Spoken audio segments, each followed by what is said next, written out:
trillion in household debt. Yeah, something like 125% of GDP. It's absolutely enormous. I've got a copy of the paper Centre for Policy Development's been doing it. And I mean, I asked them the other day, and I think it's a really interesting thing to think about. We have a very small public debt, at least at the federal level, and a huge private debt.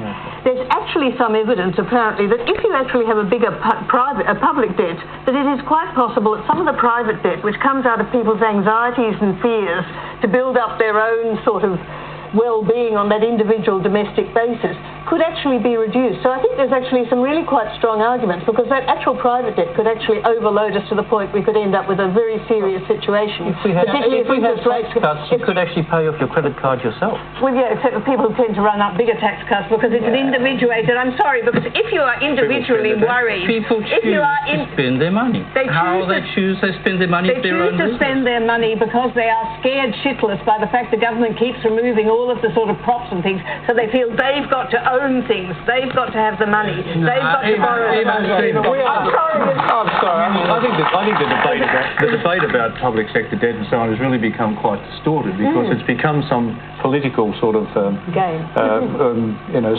fascination that we have to eliminate all public sector debt. But we haven't. Actually, some public sector debt may actually be fundamentally important to rebuilding the nation. You would like to. Costello keeps on telling us we've got no debt. How often have you heard John Howard or Costello say we've paid off Labor's debt? We owe $50 billion federally. Next Tuesday, we're going to borrow another $600 million. So we're rolling over $600 million next week. So do not listen to the lie that we have no debt.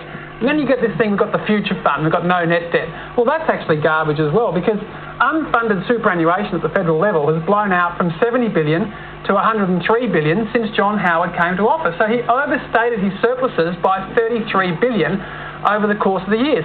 Then he nicked $23 billion from the Reserve Bank. The Reserve Bank since 1996 has made $25 billion.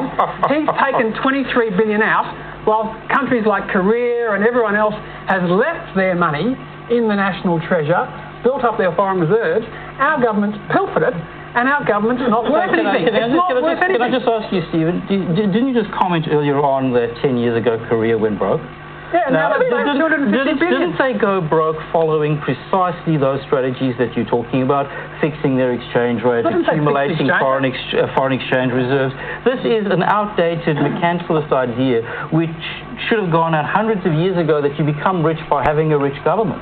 You become rich by having rich individuals living the lives that they choose. But our individuals aren't rich. 1% of people become rich. Credit card balance, average credit card debt in Australia since 96, up from 1,000 to 3,000. Mortgage payments. Mortgages up 300% to 820 billion. We now owe 820 billion in mortgages.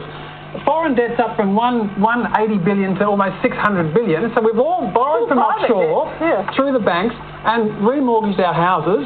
And as a nation, we are hocked. And I'm saying the government should be leading the charge on savings and imploring the community to stop buying the latest plasma and actually save for the future, because as a nation we're living beyond our means. Banging on about plasmas, but I think what we actually have to do is actually sit down and think about what is it that drives people to that sort of level of both sort of acquisitiveness and anxiety. I think we do have to.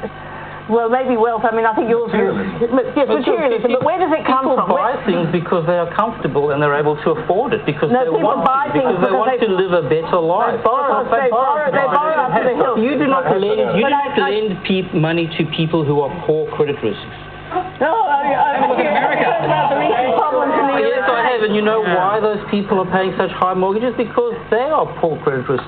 But that is not a problem we have here in Australia. No, but we do have a problem. We've got a large amount of mortgage defaults driving up at the same time. But I think we need to question why in the last 10 to 15 years people have